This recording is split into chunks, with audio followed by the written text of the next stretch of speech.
যে আমরা নাজিরের ট্যাগের যে চুটকি মাছ আমরা কাঁচা মাছ কেনার পর চুটকি করি, এই চুটকি মাছ আমরা বাংলাদেশের চাহিদা মিটিয়ে বিদেশেও আমরা রপ্তানি করি।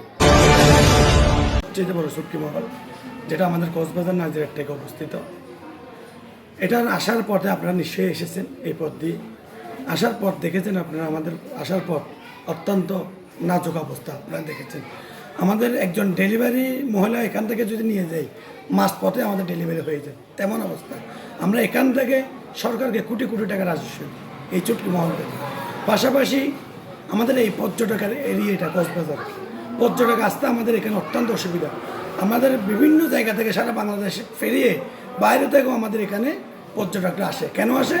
এই আমাদের কক্সবাজার সি বিচ থেকে শুরু করে এই চুটকি মহল দেখার জন্য তারা আসে। কিন্তু আমাদের এই রাস্তাঘাটের যে অবস্থা, তাতে তারা আসার উৎসাহিত না হয়ে উল্টো ব্যাক চলে যায় আমাদের রাস্তাঘাটের অবস্থা দেখলে।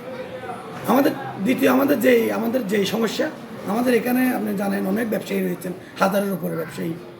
আমাদের যেই ব্যবসায়ী, এই ব্যবসায়ীরা আপনি বিভিন্ন খাতে সরকার প্রণোদনা দেয়, বিভিন্ন কৃষিখাত বলেন, অন্য খাত বলেন, কিন্তু আমাদের এই ব্যবসায়ী খাতে আমরা সরকারের পক্ষ থেকে কোনো প্রণোদনা আমরা এখনও পর্যন্ত আমাদের কোনো ব্যবসায়ী পাই নাই। পাশাপাশি আমরা সরকারের কাছে দাবি জানাই, সরকার যদি বিভিন্ন কম সুদের মধ্যে যদি আমাদেরকে বিভিন্ন ব্যাংক বলেন, বিভিন্ন এনজিও বলেন, বিভিন্ন সরকারি পাউন্ড থেকে আমাদের ব্যবসায়ীদের যদি কিছু ঋণের ব্যবস্থা করে দিত, তাহলে এই আমাদের ব্যবসায়ীরা ওই ব্যবসায়ী করতে গিয়ে লাভ হওয়ার পরে ওই টাকা পরিশোধ করে দিত তারা। আর আমাদের আরেকখান থেকে আমরা সরকারের কাছে দাবি জানাচ্ছি, আমাদের এখানে ব্যবসায়ী সুবিধার্থে উন্নত মানের যাতে আমাদের কয়েকটা কোল্ড স্টোর করে দেওয়া হয় এই নাজিরাট থেকে। দ্বিতীয়ত আমাদের এই লোড গার্ড যাতে সংস্কার করে ঠিক করে দেওয়া হয়, যাতে পর্যটক এবং আমাদের মালবাহী গাড়ি আমরা মানুষ যাতায়াতের যাতে সুবিধা হয়।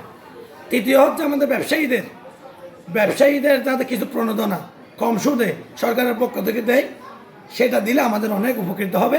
আর চতুর্থ আমাদের দাবি হচ্ছে যে আমাদের যে পুলিশের হয়রানি, আমাদের মাননীয় স্বরাষ্ট্রমন্ত্রীর কাছে আমাদের দাবি, সেটা যেন আমাদের বন্ধ হয়, এটা যেন না নেয়। এটাই আমাদের ব্যবসায়ীদের পক্ষ থেকে, এটাই আমাদের দাবি।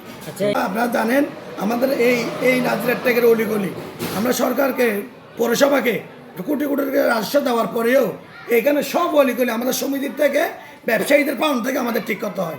কিছুদিন আগে, আজ থেকে 8-9 মাস আগে আমরা পৌরসভায় অনেকবার দরখাস্ত দেওয়ার পরে মানুষের যখন ডেঙ্গু হচ্ছে, ড্রেন যখন আমাদের অপরিষ্কার, মানে একদম ফুরাই যখন গেছে, যখন আমরা পৌরসভার প্রশাসক মহোদয়কে অনেক রিকোয়েস্ট করেছি, তখন তিনি বলছে তাদের লোক বলে সংকট, তাদের গাড়ি নাই, তাদের পাউন্ড নাই, এটা বলার কারণে তারা দিতে পারবে না। আমাদের নিজস্ব পাউন্ড থেকে, নিজস্ব রোড থেকে আমরা এই ড্রেন নিজ টাকা দিয়ে পরিষ্কার করেছি। পাশাপাশি আমাদের যে রোডের সমস্যা, আমাদের এখানে জনপ্রতিনিধিদের থেকে শুরু করে বিভিন্ন মহলের লোক, পৌরসভায় বলেন, এমপি সাহেবের কাছে বলেন, পৌর প্রশাসকের কাছে বিভিন্ন মহলে আমরা যোগাযোগ করেছি। তারা আমাদেরকে আশ্বাস দেয়, আশার বাণী শোনাচ্ছে, কিন্তু কাজের কাজ কিছুই হচ্ছে না।